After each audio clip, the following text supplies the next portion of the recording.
Hello, and what is up? How are you doing? Welcome back to another episode of the Worthy Bitch podcast. I'm so excited you're here. Today, we are going to talk about plant care as self-care. Who else is obsessed with plants? Anyone? I know I can't be the only one in the house. My love affair began with plants as a child, back when I was playing outside, climbing the front tree at my grandparents' house. They had planted that tree together years ago before I was ever even born, and it was such a special time for my cousins and I to spend time climbing this tree, sitting in we spent hours and hours together. I can think back to so many special memories of going out into the yard to pick gardenias with my Mima, and something else that she used to call butterfly flowers. I can't remember the actual name of them, but they're like these little orange clusters of pretty little, they grow in this giant bush-like thing, and then the butterflies and bees just swarm around it. It's magical.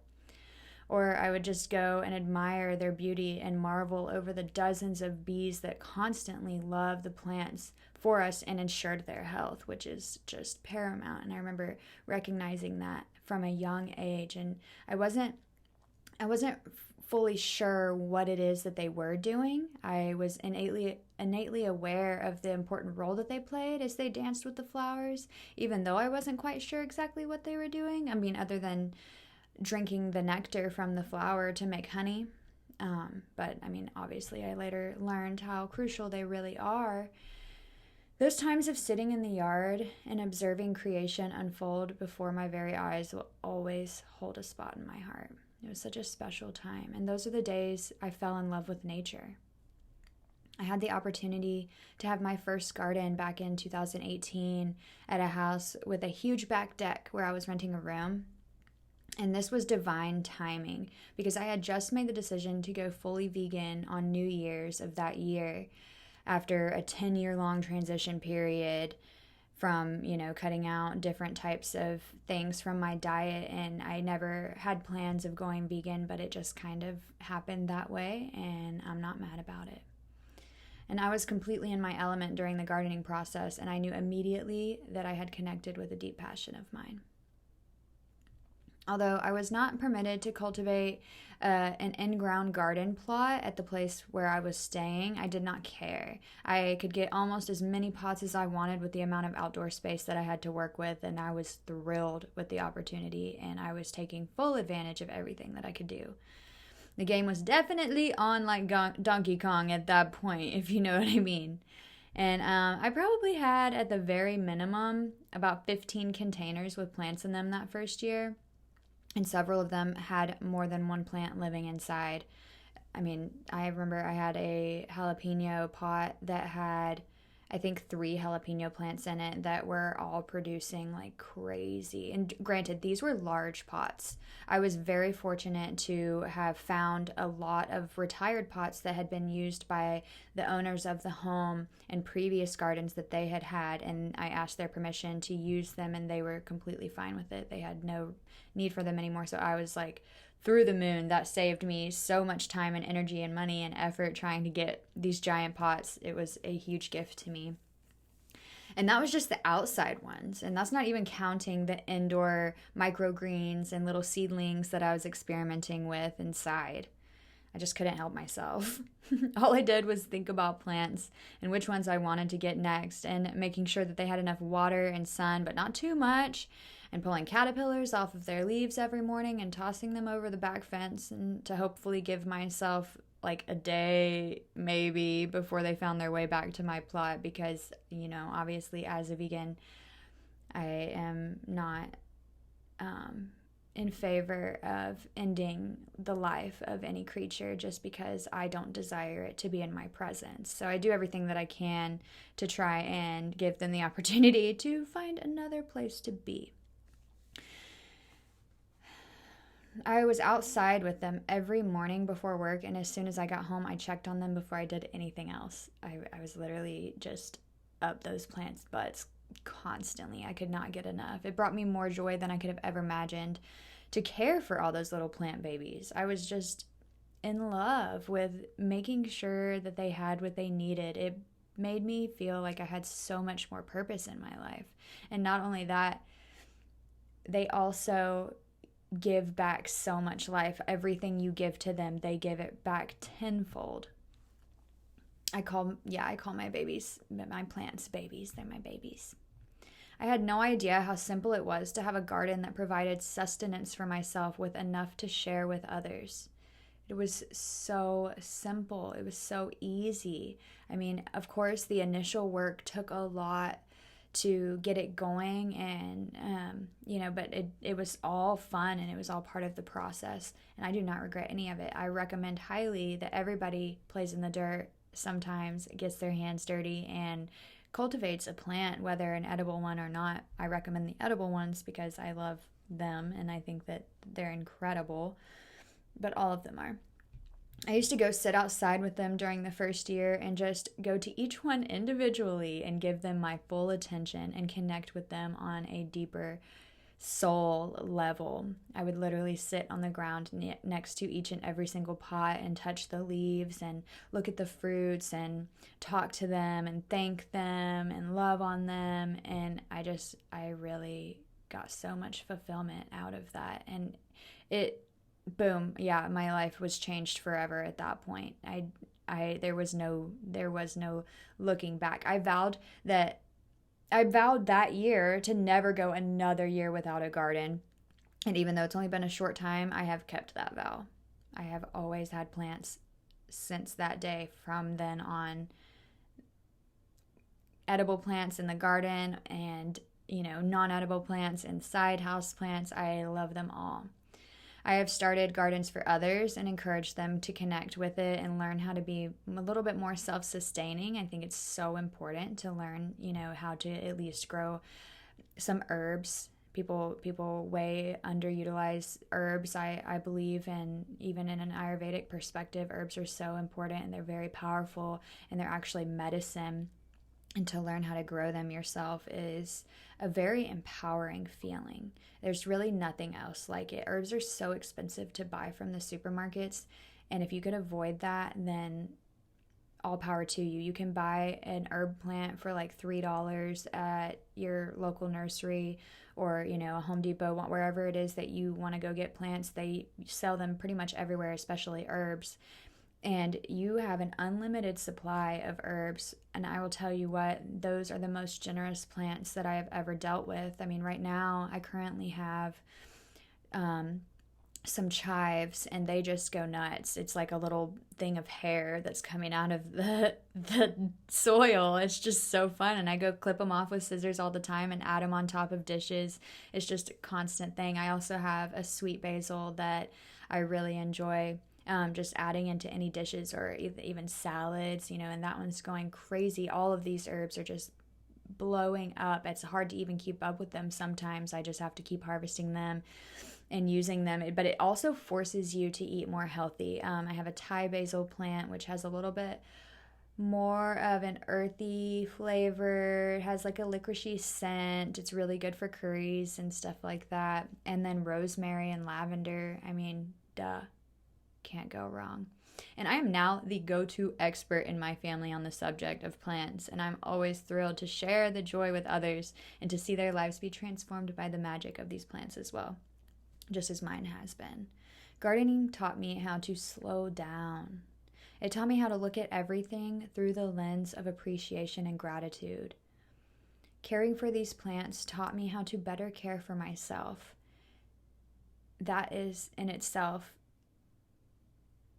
worth it 100% to me. Even if I never had the opportunity to have another plant again, I will never forget that. And the amount of knowledge that I now have because of these plants is incredible. And I know I probably sound like a crazy person right now talking about plants like this, but that is how important they are in my life and to everyone's lives. We just aren't always that aware of it.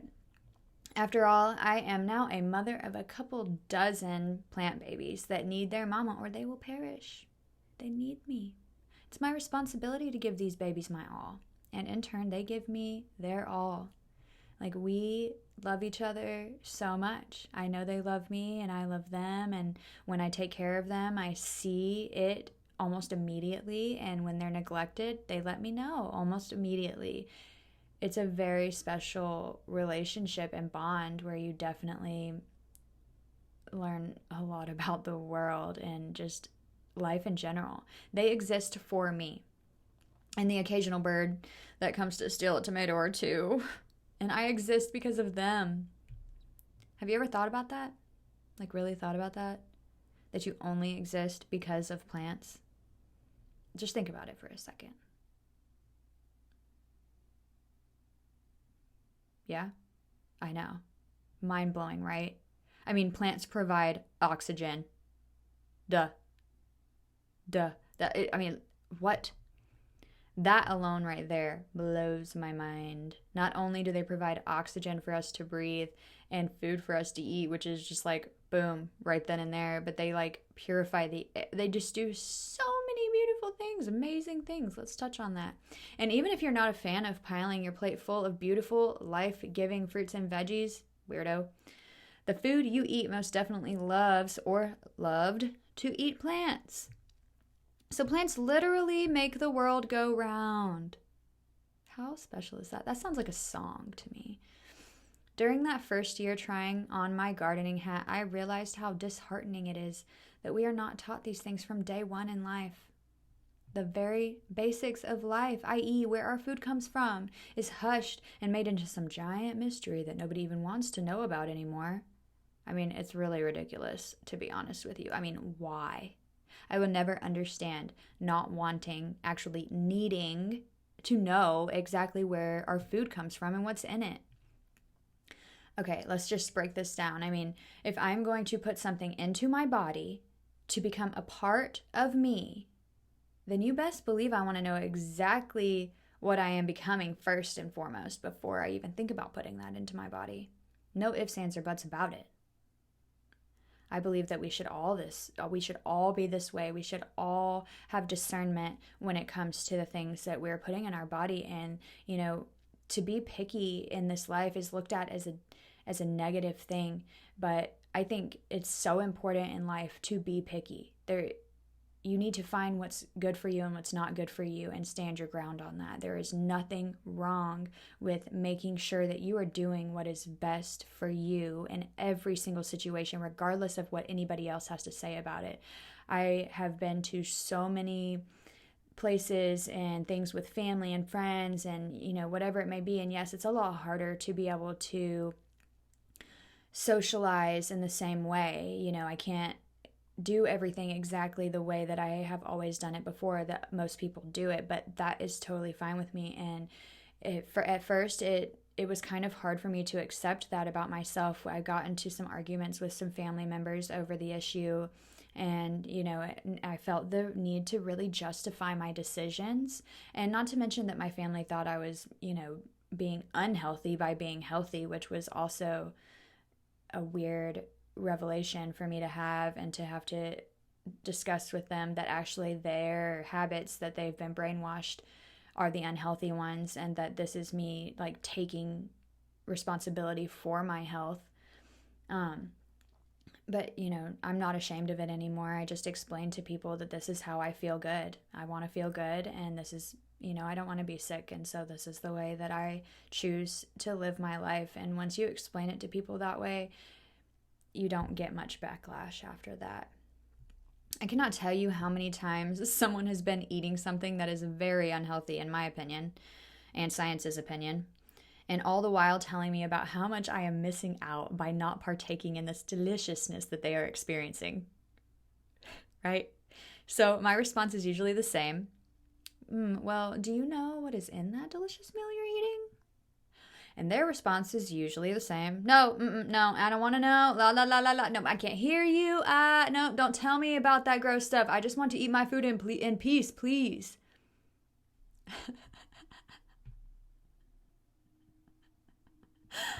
Oh, I just have to LOL for a second. Like, I'm sorry. That's just so funny to me. I don't understand. I mean, 2 seconds ago, I was just so missing out. And now you're freaking out at the thought of actually learning about what it is that you're putting into your being to become a part of you. Okay. Why then, if you do not even want to know what is in your food, do you want to merge your consciousness with it? Really take a moment right now to think about the fact that when you put anything into your being, it becomes you, right?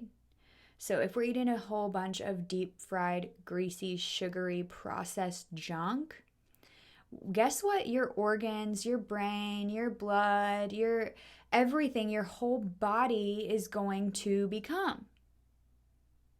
Greasy, deep fried, sugary, processed junk. Let's cue lots of dis-ease in the body and, just different health issues that people, it has nothing to do with diet. But every time you look at the pharmaceutical companies and you're like, they're like, oh, okay, this will help your blood pressure along with diet changes and exercise. It's like, so do you really need that pill or whatever this magic drug is that they're saying is going to fix you along with diet changes and exercise?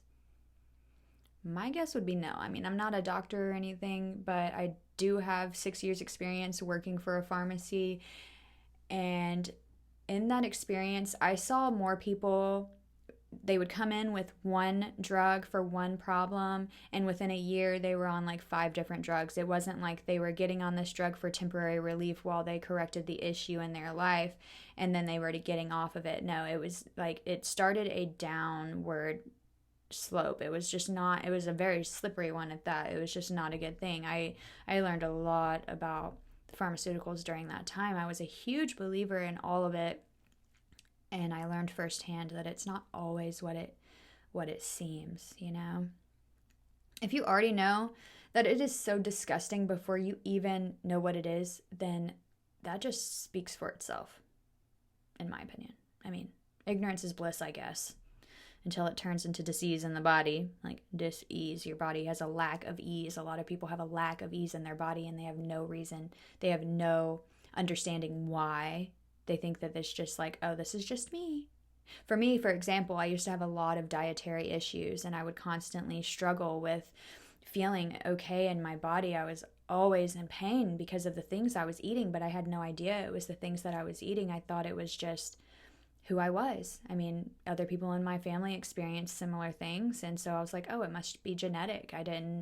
It wasn't until my brother got really sick and he got diagnosed with a lactose intolerance, and I started asking him about what it was he was feeling and recognizing that I was feeling a lot of those things as well, and deciding that maybe I needed to cut out dairy, and how that made such a drastic shift in my life. And I started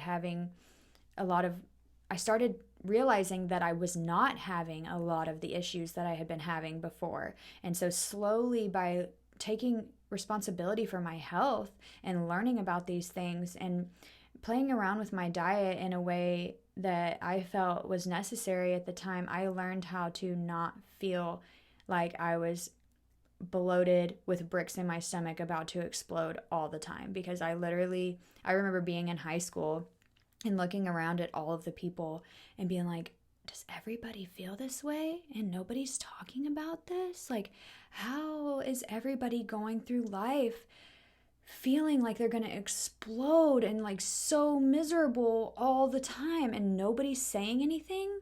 I was dumbfounded.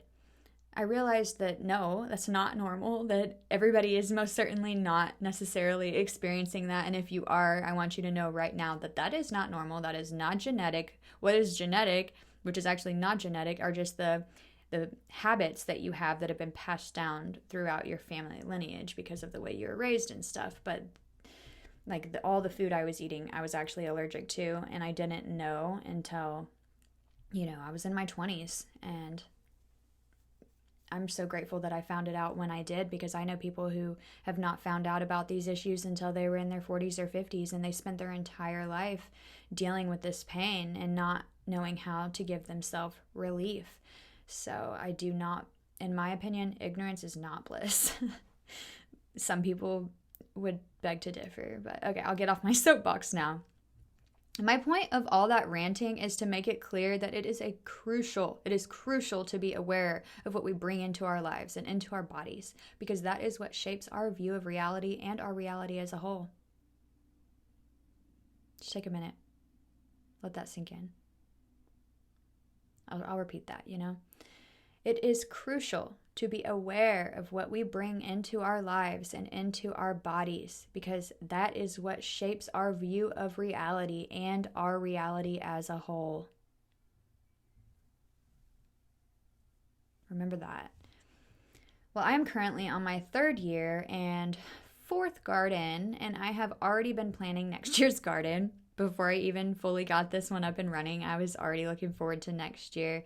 Next year, I get to have an in-ground garden that I'm really going to be able to pour a lot of love into and cultivate, and really have my own space this time to make some magic happen, and I cannot wait.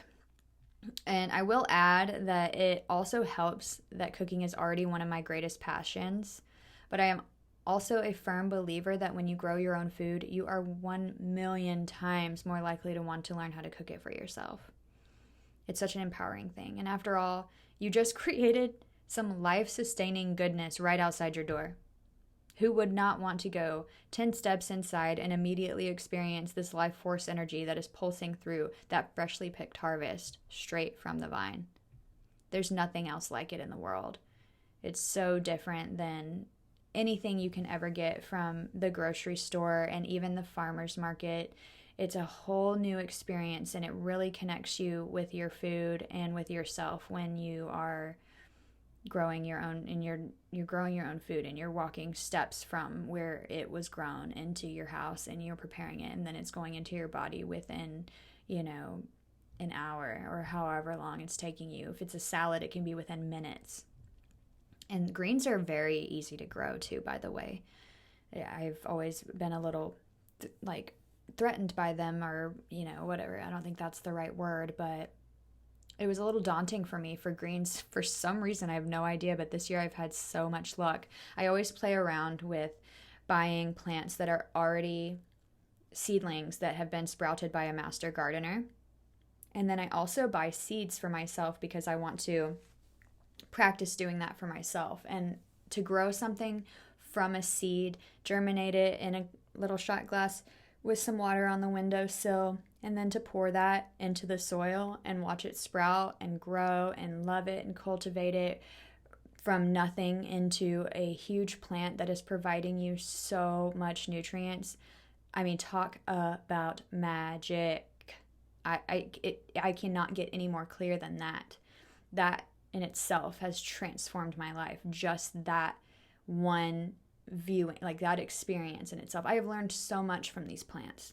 I have learned not only about plants and how they need to be cared for, but that has in turn taught me so much about myself and what I need to be cared for. Let's break it down a little bit for those of you who are like, I do not have a green thumb at all, okay? I kill everything I look at, and there is just no way I can be a successful gardener, okay? Yeah, well, you actually do have a green thumb because you're a human, and you are a part of this thing that we call nature, so therefore it is in your nature to care for this nature, right? You might not have the experience or the education at this point, but it's not impossible for you, I promise. And you actually do not kill everything that you look at. You just haven't connected with the plant enough to be able to understand and hear what it needs when it tells you. Yep. Yes, it will tell you. It will tell you exactly what it needs and when it needs it. And once you have one plant that you form a bond with, you will actually feel it in the space that it is in. You will feel it when it's thirsty, or when it needs more sun or fertilizer or whatever, or if it needs less of something. You will intuitively know because you are connected with the energy of the plant. I mean, if this sounds completely daunting to you, but you have made it this far into the episode, then I commend you. You already have the desire, and now is the time to put that desire into practice. I recommend starting out with one inside plant that requires minimal care, like a succulent, even though these prove to be so low maintenance for me that I always over care for them and then I lose them every time. That's something I want to work on for myself. Succulents I think are amazing and beautiful, but I always try to give them too much love. Or an aloe plant. An aloe plant is great for beginners. It doesn't take much of anything except for a little bit of sun and some water every now and then. I actually like to have an aloe plant. My grandmother gave me this idea. She keeps her aloe in her bathroom. She has a really big, beautiful windows in her bathroom. And the aloe doesn't even need to be watered in there because it gets all of the steam from her shower. And so I've never seen aloe like she has, not in someone's house, not in, I've seen things like that like in the tropics and in paradise places where it's very humid and that's where that stuff loves to grow. But her aloe, the aloe I actually have, is a baby from her aloe plant, and it's definitely not doing as good as it was when she had it, but it's still making it. But that one's a good one. It doesn't require a lot of stuff. But the only thing with those is that they tend to bring a little bit of a hard energy into the space because of their qualities, or their gunas. In Ayurveda, qualities are called gunas. So aloe and succulents and cacti, which a lot of people really enjoy having inside of their home, which there is absolutely nothing wrong with that, especially people who are very, very busy.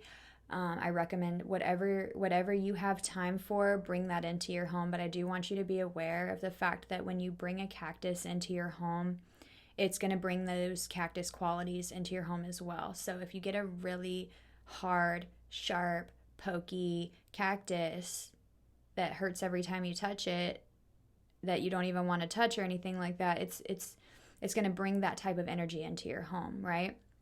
So I prefer the vining, round, soft, leafy plants inside my home. And succulents do well outside too. If you have like a balcony or something like that, they do really well out there when they just get rain and sun, and you honestly don't even have to do anything to them at all. But I do love the soft, leafy, vining ones, especially in the bedroom. My boyfriend and I have a golden pathos over our bed that we have never trimmed, and she is so lush that she is starting to take over half of the room. I'll post a picture of it on Instagram to share for those of you who would like to see it. But we call her Big Mama, and she shares such a gentle, soothing energy with us always. And I can't even imagine sleeping without her over my head every night at this point. I feel like I can feel her when I'm laying down and going to sleep and having my dreams, and I wake up and her leaves just drape over. I can look up and see her. She's just all over the place, and it really brings that soft, gentle energy. I mean, we call her Big Mama, and she does share such a, soft, gentle energy. Big Mama. I mean, come on, Big Mama. Yeah, mamas are so soft and gentle. Well, they're supposed to be. And yeah, so I do want to touch briefly on the positive and negative ions for those of you who are not already familiar. And I know some of you are probably like, yeah, all this is nothing new to me. I've been doing this for longer than you have. That's totally fine. I still want to touch on it for the ones that are not familiar, right? So positive ions are emitted from our phones and technology and electronics and things of that sort, These are the things that cause a stress response within our body and builds up over time. And yes, I'm talking to you ladies with the desk jobs who sit at a computer all day answering emails and making phone calls. And I'm just as guilty of that. Negative ions, on the other hand, are emitted from nature, such as when you go to the beach and you breathe in that calming, salty air, or when you go to the mountains and you're up above everything and the air is just so pure and you're surrounded by beautiful nature as far as the eye can see. I got that experience when I went to Whistler, Canada last year for the first time, and I saw mountains, mountain ranges that I have never experienced in my life, and I was awestruck. It was breathtaking. If you are a nature lover, if you love mountains, those mountains were incredible. And then the glacier water, all the water was just like this crystal clear turquoise blue, beautifulness. It is so beautiful. I will also put a picture of that on Insta as well for you to check it out. And if you have the opportunity to go to Whistler, I highly, highly recommend it. I will definitely be back. But these are the things that can instantly calm your system and bring a sigh of relief, which is usually audible. If you notice that we actually take a deep breath when we go into nature, like in this way, it's like our body is saying, yes, this is amazing. Breathe it all in. Let's breathe out all of this junk we've been collecting. Your body knows. Listen to the intelligence of your body. That is why going into nature or bringing the outdoors in, or both, is just so crucial to overall health and well-being. So, Himalayan salt lamps are another excellent way to neutralize positive ions in your home. I have one in the bedroom and one in the office, and they both stay on constantly. But the one in the bedroom goes off at night when we sleep, but that's just because the light disturbs us a little bit. But it is a very soft, soothing, orange, glowing light, and a lot of them come with dimmers. And so if the light doesn't bother you, you could totally leave it on all night long or dim it down to the lowest setting. But I have noticed a huge transformation in my own inner peace when I have these things around. Is also, the diffusers are also a very great thing. If you're familiar with essential oils, having the essential oils diffusing in the air constantly are an amazing practice. Right now, I have Balance by doTERRA, and I highly recommend it. I love all the doTERRA products, honestly. Essential oils are just amazing, life-changing for sure. But plant care is self-care, right? So I invite you to try out your green thumb today. Go pick a beautiful plant from your local nursery and begin forming a bond with him or her and watch your heart expand. It truly will bust your heart wide open if you let it. And for those of you who are still saying, I just don't think this is going to work for me. Every time I try, I fail. I don't want to kill another plant because I just don't know what I'm doing. Well, I encourage you not to give up. Plants die and they go back into the earth, and guess what? They become food for other plants. So never fear losing one. It's fine. It happens. It's part of life. Do not be discouraged if you don't get the results that you desire. That's all part of the learning experience. And honestly, that is part of what makes it so fun. I am still new to gardening / the plant world, and I have some casualties every now and then, and I never let that deter me because I know that it's just part of it. I just apologize to the plant, and I thank it for sharing the opportunity for me to learn and grow with it. And I do believe that it is really part of the enjoyment. And I know how much joy I get when I have success, and that's all that matters to me in the end. I have way more plants that live than don't live, and I believe that that's just the nature of the plant, and if you give it a chance, you will experience the same thing, right? But nothing is forever, and everything must come to an end eventually anyways, so why not give it a try and provide as much love for that baby as you can while you can? And if you fall short, then you just learn from what you did wrong that time and start over next time. And round 2, 3, 4, 7, 12, 50, however many times it takes. If you like to receive cut flower bouquets, then you also probably like having a potted plant in your home. You can have, let's think for a second. Because those are already guaranteed to last longer than the cut ones, I have a Christmas cactus, an aloe plant, golden pathos, another viney little baby looking golden pathos, right? A prayer plant, a bromeliad, which if you don't know what a bromeliad is, I highly recommend looking into it. It's very beautiful. It's just a very leafy, tropical looking flower, and it just shoots one flower up from the middle. And the flower itself looks the same as the leaves, but it's a different color. Like mine is pink. So there's that. I don't even know what all I have right now. There's so many. Big Mama, which is the golden pathos. money tree. Yeah, the list just goes on and on. If you don't know about money trees, it's a good way to help you manifest your wealth, and to care for that is showing us, it's signifying to the universe that you can care for your wealth. So again, this is your invitation to connect with yourself and your self-care through connecting with plant energy. Edible or not, they are all so crucial to the planet, and they each have their own unique gifts to share with us, just like we do with each other. Plants are a great reminder of what is truly important. And I can't wait for you to have the experience of connecting with the plant spirit and seeing how that plays a role in your own life. I think you'll be surprised by what you learn. And to all that my fellow gardening nerds out there, what is up? You guys fucking rock. You are killing it. And I am so proud of you for taking control of your health in such a fundamental way. I know you guys are all like, whoop, whoop. Oh yeah, I know all about this. One fun thing that I did learn at a plant care workshop I took a couple of weeks ago through Sahara Rose's membership collective. Get on it if you haven't heard of it. It's the Road Gold Goddesses. Get on that. Is that some people will name their plants after people in their lives. And so when the plant is having an issue, they will take that as a sign to reach out and check on that person. I think that's such a cool way to deepen your connection with the plant spirit. I have not done this yet, but it is definitely next on my list.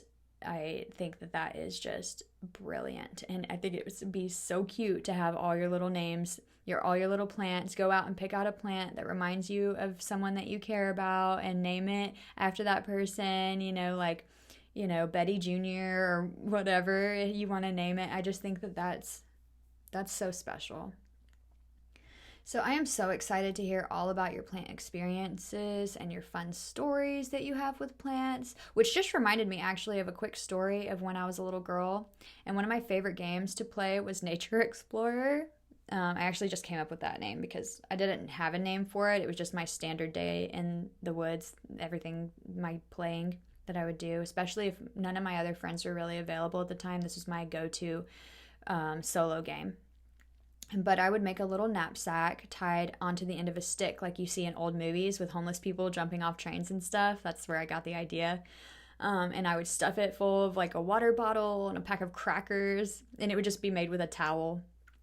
And then I would pretend like I was in the middle of nowhere and completely reliant on myself and my own knowledge of the world, even though I was, in my neighborhood, in my backyard or other people's backyards or people's front yards. I didn't care at the time. The world was a different place. There was a lot more freedom for children, I believe, and I would go out and explore by myself in our neighborhood all the time without any fear or care in the world of anything, terrible that could happen. But it was just amazing. And even for my age at that time, I was probably like 8 or 9 at that time, I still had a pretty good understanding and knowledge of the world and what it took. I would go out and dig up little wild onions and find different leaves and flowers and collect them for my survival stash. And I just thought that was the best thing ever. Those were the freaking days. I can't even tell you. My favorite book series during that time was the Boxcar Children. So I would always pretend to be like them. Oh, okay. The end, guys. Go ahead. Go get your plants. Let me know how they do. I can't wait to hear all about it. Send me pictures. Tag me at The Worthy Bitch on Instagram. And I look forward to seeing the connections that you make with your beautiful plant spirits and hearing all about your transformation.